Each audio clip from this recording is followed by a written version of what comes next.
नमस्कार मेरे प्यारे बच्चों, आप सभी का मंसूर सर क्लासेस पे स्वागत है। यहाँ हम लोग बात कर रहे हैं कूलाम के नियम के बारे में, जिसमें हम बढ़िया बढ़िया सवाल कर रहे हैं, बढ़िया बढ़िया प्रश्न कर रहे हैं। उन्हीं प्रश्नों में से एक और चुनिंदा प्रश्न है, कुछ इस प्रकार से देखेंगे आप, नज़रें आपकी बोर्ड पे होंगी। हाँ भाई, बढ़िया क्वेश्चन है। क्वेश्चन क्या कह रहा है, सुनेंगे, समझेंगे और गौर करेंगे। क्वेश्चन क्या है, क्वेश्चन भी क्यू से है, चार्ज भी क्यू से है। क्या बात है, वाह वाह वाह वाह। मेरे पास एक चार्ज रखा है कैपिटल क्यू है, और मेरे पास एक दूसरा चार्ज रखा है कैपिटल क्यू। दोनों जो है वो पॉजिटिव चार्ज है, ठीक है ना बउआ। दोनों पॉजिटिव चार्ज हैं, कैपिटल क्यू। इसको मैंने 1 चार्ज बोल देना है, इसको मैंने 2 चार्ज बोल देना, मैंने नाम दे दो है, ठीक है। और इनके बीच की जो दूरी है ना मेरे प्यारे बच्चों, उसको मैंने मान लो है 2L। इनके बीच की जो डिस्टेंस है वो कितनी है, 2L, ठीक है ना। Okay okay my dear. अब देखो, क्वेश्चन कह रहा है कि यदि हम इनके बीच में, अब यदि हम इनके बीच में, मतलब जो दूरी होगी वो क्या होगी, L होगी ना। यहाँ पर हम एक चार्ज रख दें स्मॉल q, और ये भी कैसा है, प्लस। अगर हम एक चार्ज रख दें तो भैया जब सेम साइन के चार्ज होते हैं तो बीच में ही कहीं इक्विलिब्रियम आता है ना। जब ये दोनों बराबर हैं और बीचों बीच में ये रखा जा रहा है, मतलब इस पे एफ नेट क्या होगा, अभी एफ नेट क्या होगा, 0 होगा ना, है। तो क्वेश्चन यही कह रहा है, ठीक है। अगर क्वेश्चन ने ये कहा कि अगर मैं थोड़ा सा काम कर दूं, मैं इसको उठा कर थोड़ा सा डिस्प्लेस कर दूं, मान लो मैं इसको यहां ले आया, ठीक। कितनी दूरी चला के, x दूरी चला के। क्वेश्चन ने कहा कि मान लो मैंने इसको थोड़ा सा हल्का सा फोर्स लगाया, क्या लगाया, हल्का सा फोर्स लगाया, और ये डिस्प्लेस कर दिया इसको। तो अब जब ये डिस्प्लेस होगा, यहां पे आएगा, तो इनके बीच की दूरी कम हो जाएगी और इसके बीच की दूरी ज्यादा हो जाएगी। मतलब ये इस पर ज्यादा रिपल्सन फोर्स लगाएगा और ये रिपल्सन कम लगाएगा। तो जब ये ज्यादा रिपल्सन लगाएगा तो ये बंदा उठकर इधर की ओर मूव करेगा कि नहीं, मोशन आएगा कि नहीं। ये इस इधर की ओर, भैया ये रिपल्सन इधर की ओर लगाएगा ना, प्रतिकर्षण बल इधर की ओर लगाएगा। तो जब इधर की ओर लगाएगा तो ये बच्चा इधर आएगा। और दूसरी बात देखो, जब इसने फोर्स लगाया इधर आया, तो अब इसके नजदीक में आएगा तो ये फोर्स लगाएगा तो इधर आएगा, है। फिर ये फोर्स लगाएगा, फिर इधर जाएगा। इस बेचारे की हालत खराब, बीचों बीच में था, इधर गया तो इधर वाले ने टेला इधर गो, इधर वाले ने टेला इधर गो, ऐसे। ये कौन सा काम हो रहा है, ये सिंपल हार्मोनिक मोशन हो रहा है। क्या हो रहा है, सिंपल हार्मोनिक मोशन हो रहा है। तो हमसे क्वेश्चन यही कहेगा कि यदि 2 समान चार्ज हैं, उनके बीच में कोई तीसरा प्लस चार्ज रखा जाता है एकदम बीचों बीच में, तो हमें साम्यावस्था प्राप्त होती है। यदि साम्यावस्था से किसी बीच वाले चार्ज को थोड़ा सा किसी चार्ज की तरफ, चाहे इधर और चाहे इधर, थोड़ा सा डिस्प्लेस कर दिया जाता है, तो बीच वाला चार्ज दोनों चार्जों के बीच में सरल आवर्त गति करता है। दिखाइए। क्वेश्चन समझ में आया सबको? जितनी देर सवाल नहीं समझाया जाएगा, इसका उत्तर नहीं समझाएगा, उतनी देर तो मैंने आपको सवाल समझाया है। अगर ना आया हो भैया तो बताओ, आया है ना। शो करना है, क्या करना है, so that Q is doing SHM, simple harmonic motion है। और सिंपल हार्मोनिक मोशन के लिए हमें क्या दिखाना है, F is equal to minus K into x. अगर मैं ऐसा दिखा दूं तो मैं कहूंगा कि ये क्या कर रहा है, SHM। क्या कर रहा है, SHM। अच्छा, जब तुमने SHM दिखा दिया, F निकाल लिया, तो अब इससे तुम T बराबर 2 pi under root L by G under root M by K, आप कुछ भी निकाल सकते हो, मतलब टाइम पीरियड वगैरह पूछेगा तो वो भी निकाल सकते हो, ठीक है ना भैया? याद आया ना, सिंपल हार्मोनिक मोशन पढ़ाया था। चलो तो देखो, इसको मैंने बोल दिया O, और जब थोड़ा सा डिस्प्लेस किया गया तो इसको मैंने बोल दिया O डैश। एट O क्या होगा? F net is equal to क्या होगा? 0। इसको मैंने तीसरा चार्ज बोल देना है। क्या बोल देना भैया? तीसरा। मतलब तीसरे फोर्स पे पहले ने जो फोर्स लगाया होगा और तीसरे वाले पे दूसरे ने जो फोर्स लगाया होगा वो बराबर होगा। ये कहाँ पे होगा? At O। जब थोड़ा सा बल लगा के इसको यहाँ तक लाया गया होगा तो एट O डैश।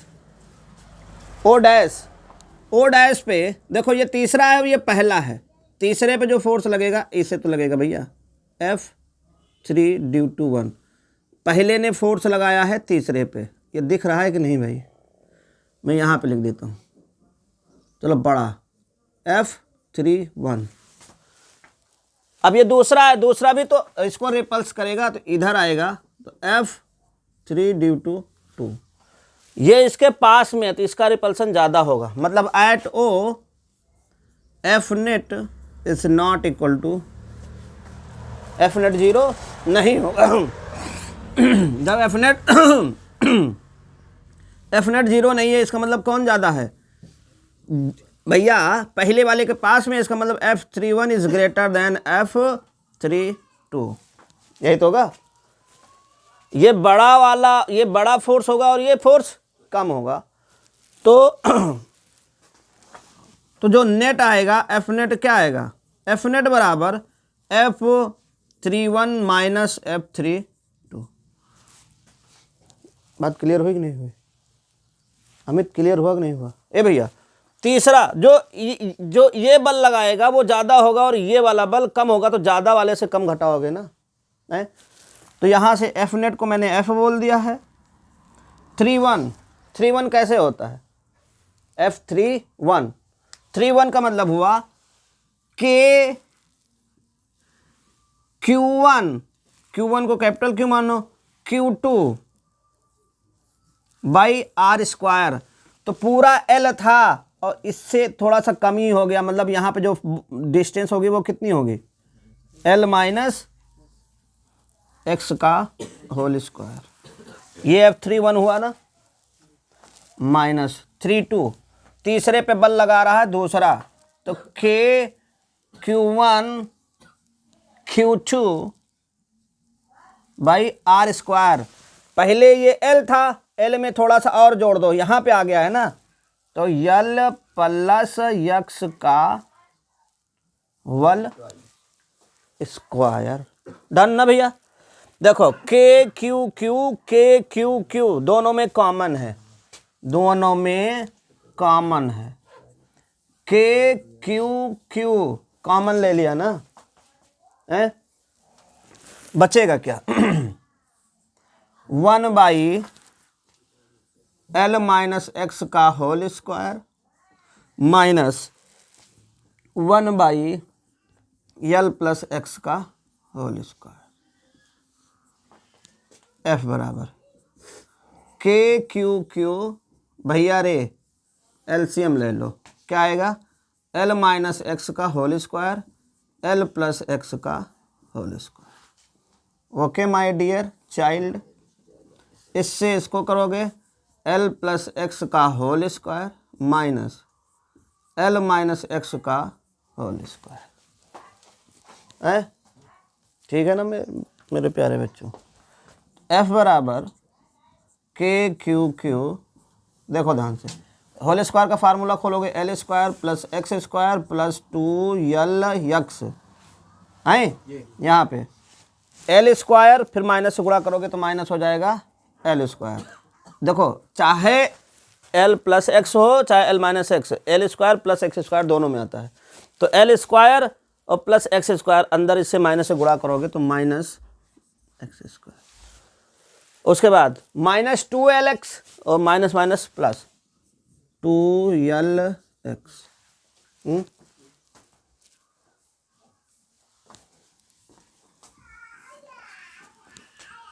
और नीचे देखो, इसे हम लिख सकते हैं L - x और ये है L + x। इसका भी स्क्वायर, इसका स्क्वायर, तो होल स्क्वायर लगा सकते हैं ना, है। देखो L² से L², x² से x², 2LX 2LX, Q 4LX। I am I dear child, यहाँ क्या हो जाते a - b a + b, तो क्या होगा a² - b², तो L - x L + x L² - x² का होल स्क्वायर। अति बात हजम है। इधर दिख रहा है पूरा, आओ इधर आओ। ए भैया, अभी हमने क्या बात किया है कि इन दोनों के बीच जो डिस्टेंस है ना, उसमें हम जो x दूरी ला रहे हैं ये बहुत छोटी दूरी ला रहे हैं। और यहाँ पे देखो, क्योंकि x is tending to 0, x is tending to 0 मतलब x बहुत छोटा, 0.00 0.1 कुछ भी है। जैसे मान लो 0.1 रहा हो, 0.1, इसका स्क्वायर करोगे तो 0.01 आएगा ना, 2 अंक पे दशमलव लगेगा ना, मतलब स्क्वायर करने से वो और ज़्यादा छोटा हो जाएगा ना। तो यहाँ x छोटा है, स्क्वायर किया तो और ज़्यादा छोटा हो गया।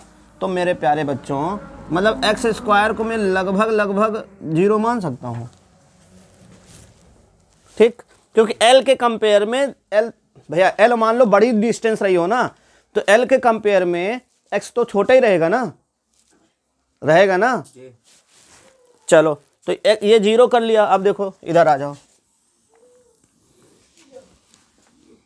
F = Q 4LX, तो इसको मैंने कहा ये हो गया 0।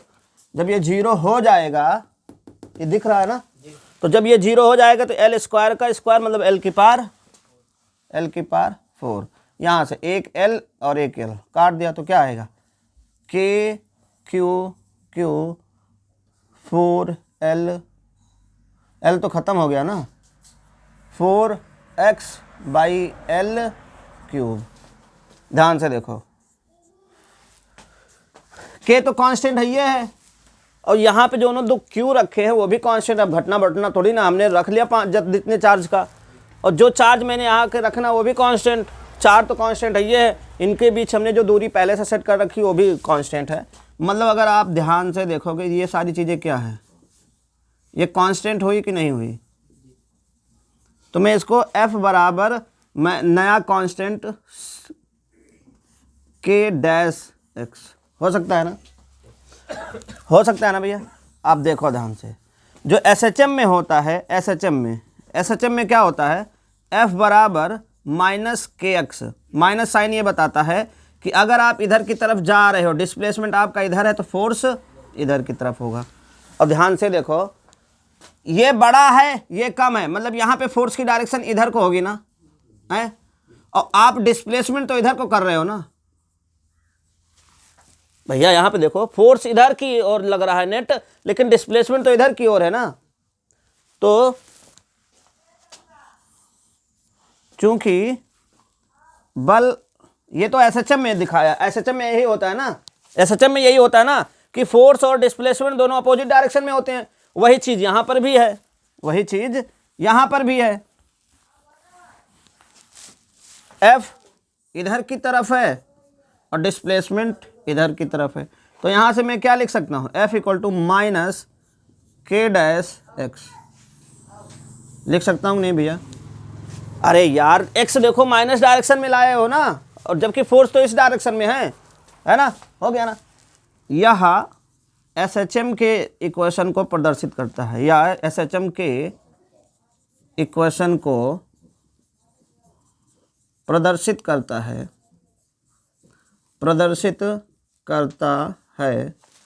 अतः दो आवेशों के मध्य बिंदु पर रखा हुआ एक तीसरा आवेश दोनों के बीच सरल आवर्त गति करता रहेगा। ओके है भैया। यहां से अगर आपको टाइम पीरियड निकालना है तो time period t equal to 2π√m/k से आप टाइम पीरियड भी निकाल लेना कभी अगर फ्यूचर में और ज़्यादा अच्छा क्वेश्चन आया तो। ठीक है ना मेरे प्यारे बच्चों, इतनी बात है, नोट करो। चलो प्यारे बच्चों, एक और बढ़िया सा क्वेश्चन है, एकदम तड़कता हुआ, भड़कता हुआ, धधकता हुआ क्वेश्चन है। कुछ इस प्रकार है, मेरे पास यहाँ पर कोई एक मतलब बंधा हुआ है पार्ट है, यहाँ से मैंने एक धागे के एक धागे से एक कोई मान लो एक गोली लटका दी है,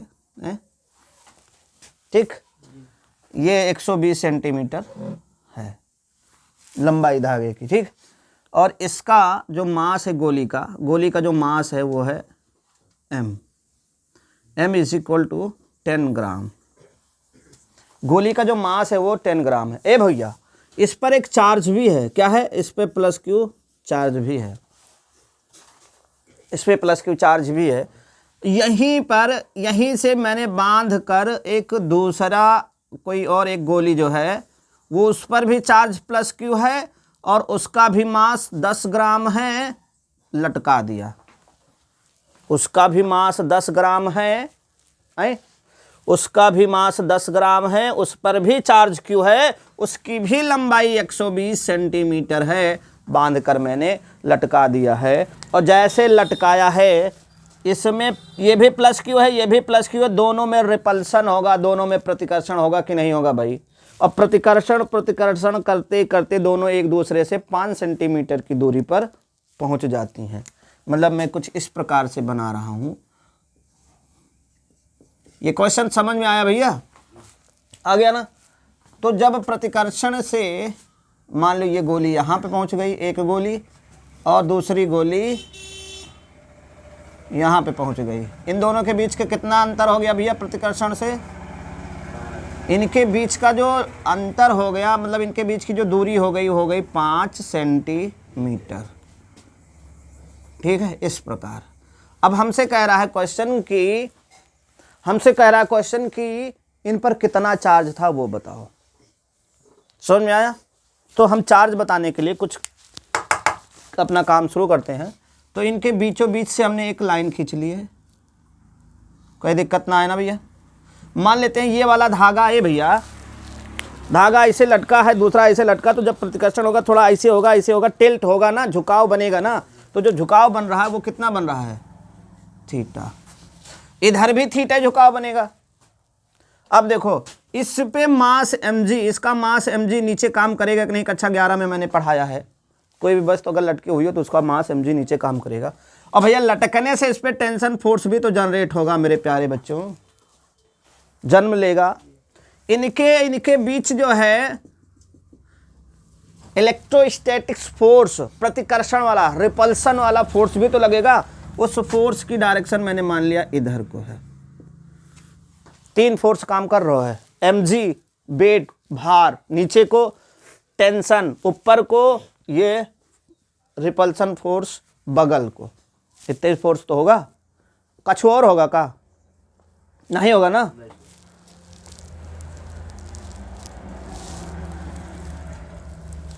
ठीक है, आओ अब देखो ध्यान से।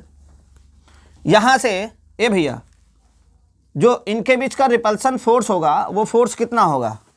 F बराबर K Q1 Q2, K Q1 Q2 by R square. R है कितना? दोनों के बीच है कितना? 5 सेंटीमीटर में 10 घात -2 का स्क्वायर, यही तो आएगा। तो F बराबर, इसकी वैल्यू रख लो कितनी? 9 × 10। मान लो ये कहीं एयर में रखा हुआ है, एयर में रखा हुआ है, प्लस एयर का जो रेजिस्टेंस है वो भी नेग्लेक्ट है। मान लो हवा का जो यहाँ पे प्रभाव होगा कि हवा चलने से वो नहीं, ऐसा मानो कि यहाँ पे एयर ना मानो, ये मान लो वैक्यूम में किसी डिब्बे के अंदर बंद है, बस ये वैक्यूम में है। और वैक्यूम के लिए K की वैल्यू होती है 9 × 10⁹। Q स्क्वायर 25 और 10 की घात -4, और -4 को ऊपर भेज देना है मैंने को। 9 × 10 की घात 9 4 13, नीचे रहेगा 25 और इधर रहेगा Q स्क्वायर। मैनू इतना बात समझ में आया? एक क्वेश्चन नंबर है। अब देखना है जय थीटा है। अच्छा, जब ये इधर और ये इधर चले आते हैं, इन दोनों में रिपल्सन फोर्स लग रहा है, एक दूसरे से 5 सेंटीमीटर की दूरी पर चले जाते हैं, एक दूसरे से 5 सेंटीमीटर की दूरी पर चले जाते हैं। तो अब चले गए हैं, जैसे गए हैं वैसे ही रुके हैं, अब कछु नहीं हो रहा है। जब कछु नहीं हो रहा है इसका मतलब अब ये क्या है, साम्यावस्था में है, इक्विलिब्रियम में है। क्या है, इक्विलिब्रियम में है। मतलब इस टाइम पे जितने फोर्स लग रहे होंगे सभी आपस में इक्वल होंगे ना। देखो कैसे, अगर ये थीटा है तो मेरे प्यारे बच्चों तो ये भी तो थीटा होगा। अगर ये थीटा है तो ये भी तो थीटा होगा। कहो काहे, एकांतर अंतः कोण, अल्टरनेट इंटीरियर एंगल होगा ना।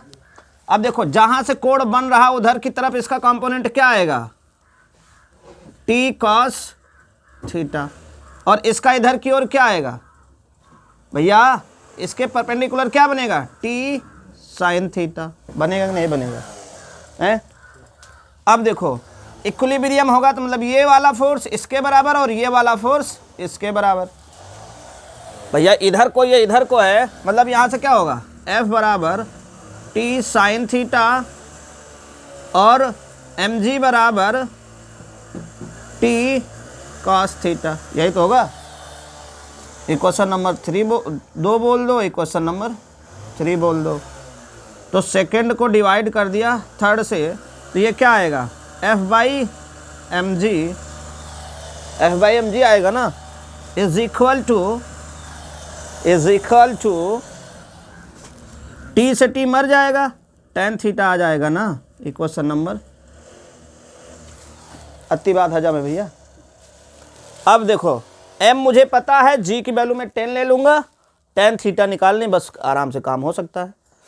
डायग्राम में आ जाओ, ये पूरा 5 था तो ये कितना होगा 5/2, ये कितना होगा 120 सेंटीमीटर, यही तो होगा। ये भैया आधे तो जाएगा। From figure tan theta equal to क्या होता है, लंब बटे आधार। तो भैया ये धगवाई तो था 120 सेंटीमीटर लंबा, ये कितना था 120 सेंटीमीटर लंबा, ये 120 नहीं रहेगा ना, ये पूरा धागा 120 था। अब जो है ये इसकी लंबाई अलग हो जाएगी, ये 120 होगा ना धागा, यहाँ से 120 होगा ना, ये 120 सेंटीमीटर। तो बेस बाई नहीं परपेंडिकुलर बाई बेस, तो क्या होगा 5/2 इंटू 1/, यही तो होगा। अरे यार ऐसे लिख लो, तुम लोगों को दिक्कत है तो 5/2 को क्या लिखेंगे, 2.5 सेंटीमीटर बटा 120 सेंटीमीटर लंब बटे आधार है तो होगा ना भैया। तो tan थीटा बराबर पॉइंट हटा दो, 25/120 1200, यही तो होगा। tan थीटा की वैल्यू ला के यहाँ पुट कर दो, तो F बाई mg, या फिर mg से इधर गुणा कर लो ना, mg, और tan थीटा की वैल्यू कितनी है 25/1200 है, करो डाउट नहीं है ना। इक्वेशन नंबर 5, यहाँ फोर्स है यहाँ फोर्स है, इतना दिखेगा दोनों को, सबको दिखेगा ना, इतना दिखेगा भैया। तो लिख देते हैं, नीचे दिख तो रहा है ना, आ जाओ इधर आ जाओ। फ्रॉम फर्स्ट एंड 5th, पहले और 5वें से, ठीक है ना। ये भी f है, ये भी f है, तो यहाँ से क्या हो जाएगा 9 × 10 की घात 13 क्यू स्क्वायर बाई 25, इधर क्या हो जाएगा m 10 ग्राम है ना, तो 10 ग्राम 10 घात माइनस, और g की वैल्यू 10 इंटू 25 बाई, यही तो होगा, यही होगा ना भैया। आगे देखो 1 0 से 1 0 1 0 से 1 0, खत्म ना भैया है। आगे देखो ध्यान से, 9 गुणे 10 की घात 13 क्यू स्क्वायर बाई 25 है बराबर, इसको देखो भैया, इसको 25 को इधर भेज दे रहे हैं। अच्छा भी रहने दो, 25 और 10 घात -3 को 12 गुणे 10 की घात 3, ये माइनस को नीचे ले आए ना, तो नीचे +3 हो गया ना, है ना भैया। क्रॉस मल्टीप्लाई कर दे रहे हैं, क्रॉस मल्टीप्लाई 13 को इधर ले लो, तो 9 गुणे 10 की घात 13 और 3 16 क्यू स्क्वायर, और 12 भी तो इधर आ जाएगा, और इधर हो जाएगा 25 गुणे 25।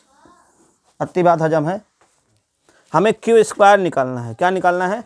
Q square. तो क्यू स्क्वायर बराबर 25 गुणे 25 बट्टा 9 गुणे 12 गुणे 10 की घात 16, यही तो होगा। स्क्वायर रूट ले लेंगे तो इधर आ जाएगा क्यू, और देखो भैया इधर स्क्वायर रूट लेंगे तो ये आ जाएगा अंडर रूट 25 गुणे 25 बटा 9 गुणे 12 गुणे 10 की घात 16। यहाँ से क्यू बराबर देखो 25 का स्क्वायर रूट 25 आ जाएगा, और 9 का स्क्वायर रूट 3 आ जाएगा, और 10 की घात 8 आ जाएगा, आएगा ना। अंडर रूट 1/12 बचेगा, 1/12 तो बचेगा। अब देखो क्यू बराबर 25/3, और 10 की घात ऊपर चला जाएगा, 10 की घात -8, 10 की घात -8 इंटू अंडर रूट 12 है, 12 को क्या लिख सकते हैं, 3 त्रिक का 9, मतलब 3 बार जाएगा ना, मतलब 3.12 रख ले, 3.2 रख ले। 12 अंडर रूट 12 को हम क्या लिख सकते हैं, 3.5 रख लें, तो चलो है अंडर रूट 12 की वैल्यू ऐसे लगभग में रख लो यार, कितना 4 चौक 16, मतलब 3 त्रिक का 9, बीच में होगा 3.4 रख लो, कहो तो 3.5 रख लें, जैसा तुम लोग कहो 3.5 रख लो, चलो ना मेरी ना तुम्हारी है। तो क्यू बराबर 3 इंटू 10⁻⁸, और रूट 12 की वैल्यू यहाँ रखनी थी, यहाँ रखा ही नहीं, 3.5 रख लिया। कितना रख लिया? ए भैया मैं एक बात बताऊं, मैं लगभग इसको समझ में नहीं आ रहा, कितना 3.5 रख दूं, चलो इंटू 3.5, इसकी वैल्यू लगभग रख लिया, ठीक। अब भैया इधर देख लो, इधर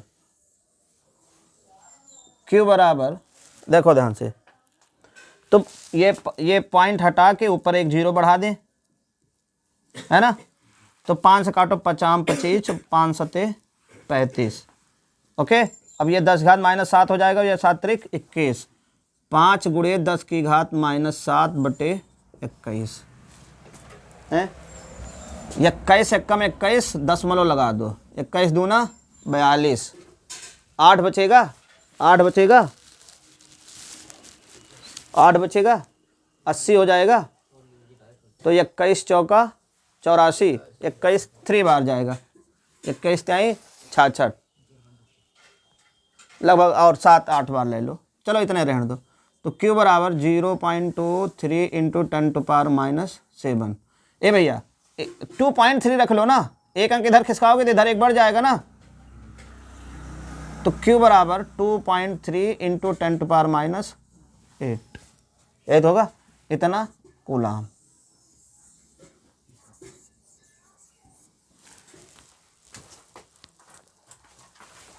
ठीक है।